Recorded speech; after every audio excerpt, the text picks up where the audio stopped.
afternoon, everyone. This is Tony from her Homestead Skills. Hope everyone is doing well. It's been extremely quiet around here. Don't really have a lot of outside work to do. Actually, I pretty much took apart my allotment garden. The T-posts and the fencing, I took most of it down. I still left the outer perimeter. So I still have the plot paid for this season, so I'm not in a rush to take every last thing out the very last day. So, I have time.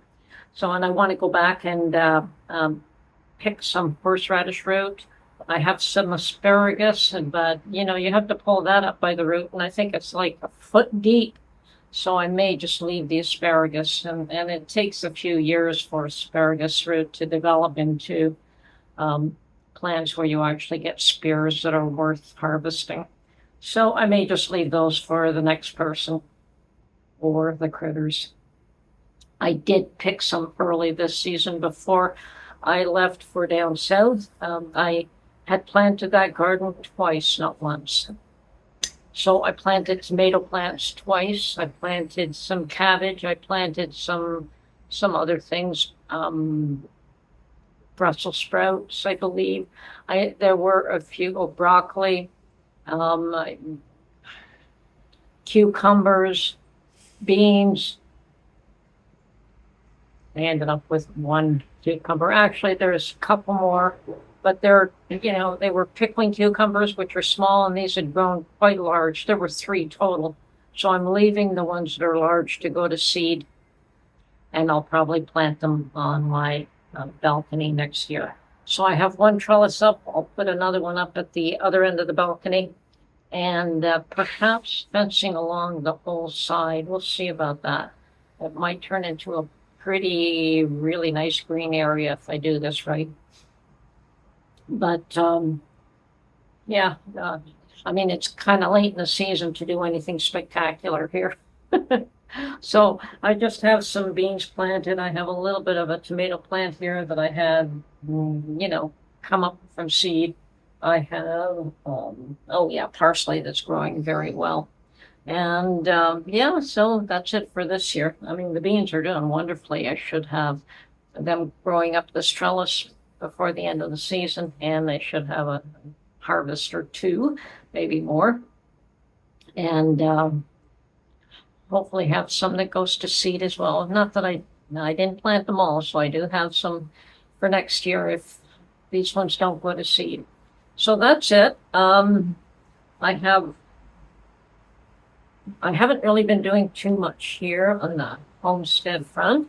I have to make a batch of soap for my son. He's the only one I make soap for anymore at this point, and he asked me to make him a double batch since I will be away for a 6-month stretch, 5 months actually.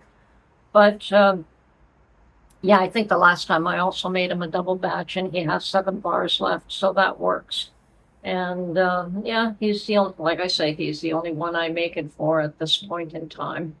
So that's fine. And I also am going to make some biscottis. I have been invited up to my daughter's, and she has a home by the lake now. They sold their home, fortunately, the one that they had in the city, and they had built this one further out. They had it custom built, and they're there for now. We'll see how long they decide to stay there. I think she's decided that they want to downsize and retire and do some traveling. And yes, I am that old. So, and yes, I did have my children very young. So yes, rather than trying to get them a bottle of wine, which they know more about wine than I do, and they have more bottles of wine than they know what to do with. The man had a wine cellar in his living room, and he probably has one in this one as well. So rather than getting a bottle of wine, I know that he loves the biscottis I make.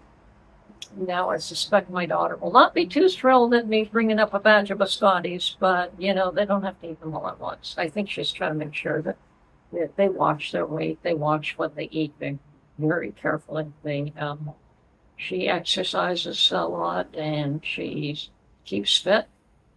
But, they only have to pull one out and have it with an espresso or serve it to guests that way. I mean, that's the way we normally eat biscottis, although I can attest to the fact that I can eat them just like a regular cookie, one after another, unfortunately. So keeping them around this house is not a good idea. But yes, I can make a batch and they can be frozen. So that's the work I've got cut out for me. I did do the shopping that I needed for the soap a couple of days ago, just haven't gotten around to making it. And since we got the invite this morning by my daughter, and I determined that, yeah, biscottis would be a good thing to bring up there, I went out and did some shopping for what I needed for biscottis. I mean, almonds are fine. I was out of almonds. Chocolate chip, I was almost going to get a big bag, and then I thought, why? It's not going to last, so just get a little small bag, all that's needed to make that batch. And if I was here 12 months out of the year, I would have got a large bag, and I would have made use of it more than once. Anyway, so, did that shopping today. So, I suspect, like all of you, I suspect like me, perhaps all of you have also been watching the news, and it's getting kind of weird lately. Life is getting kind of strange. I mean, we have, Canada's fairly quiet. It's a mess. They're claiming that the labor market is a little better than expected. It depends on who you talk to, what kind of bad shape Canada's in, but consensus is that Canada's not in good shape, period, economically. And there's, of course, the concern with the trade deal with the U.S., and I'll leave that as it is. That's not for me to touch upon. I don't think Trump is doing anything that he shouldn't be doing. He's looking after his country. We should be looking after Canada. Canadians should. There's a lot of things that they could have done and should change. They have a lot of, they could realign a lot of interprovincial trades. There's a lot of barriers there that they could remove those barriers and, have electricity and have oil going through Canada, from Canada. But anyway, I'm not the expert. I'll leave that up to them. And whatever they come up with is what we'll have to live with, is what it comes down to. Of course, what I find surprising about the U.S. news is that Fetterman looked like he was the real strange one out. Looks like the most balanced Democrat out there right now, and the ones that are winning and taking over are a bit of a concern. Mark and I are glad that we moved, we bought property in a red state, and that confuses me because in Canada, red is liberal and blue is conservative, where in the U.S. it's the other way around. Red is conservative and blue is liberal. So I have to think about that all the time. There's always that confusion. But yeah, there's a lot of strange things going on in U.S. politics, and there's a lot of transition, and there's a lot of special interest groups fighting for control.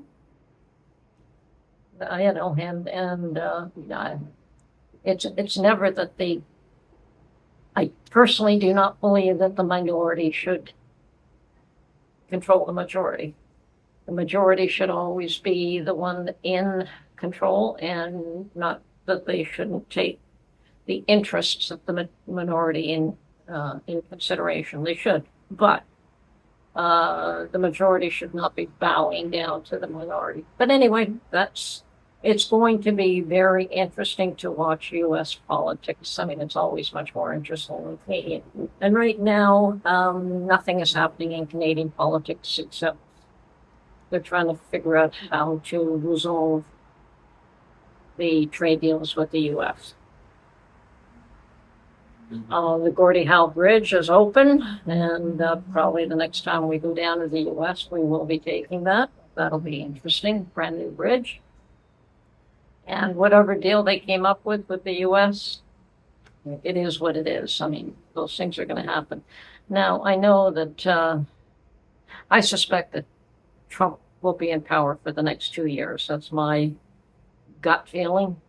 I don't think that the Democrats are in a position where they can take control.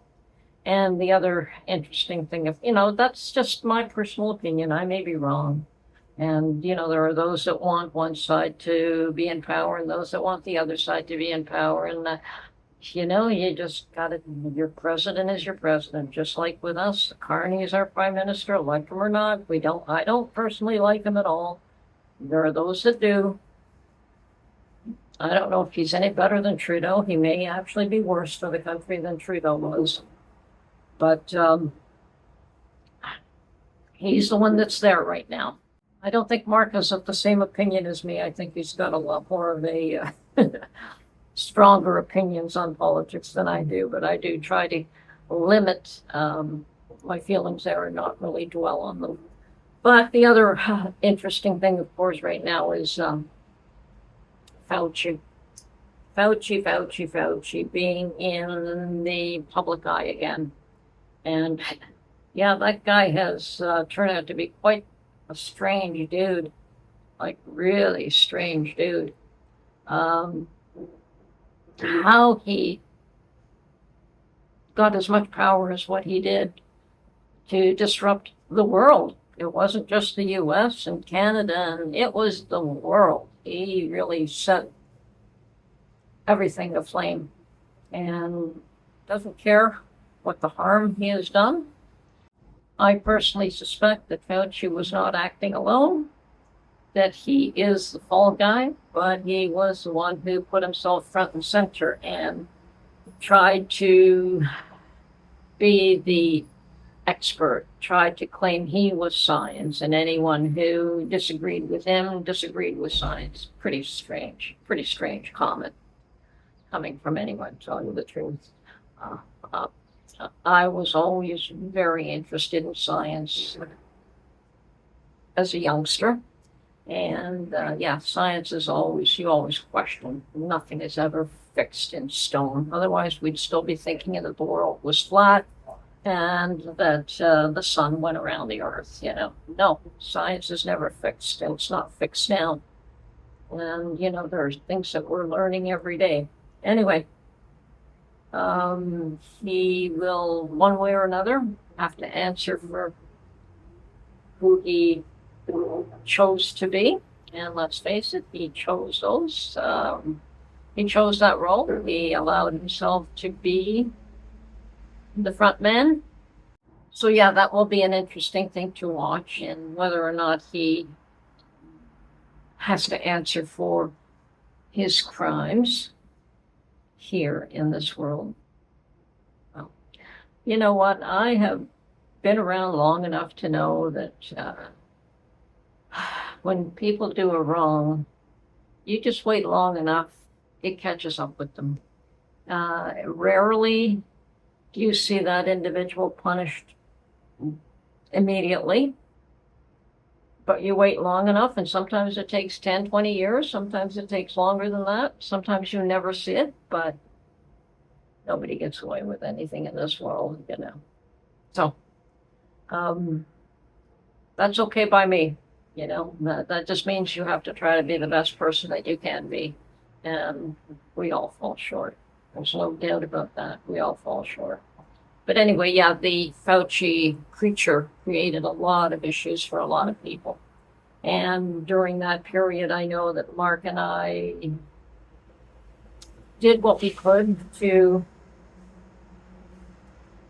rebel, I guess, to not conform to what the rest of the world was telling us we had to do.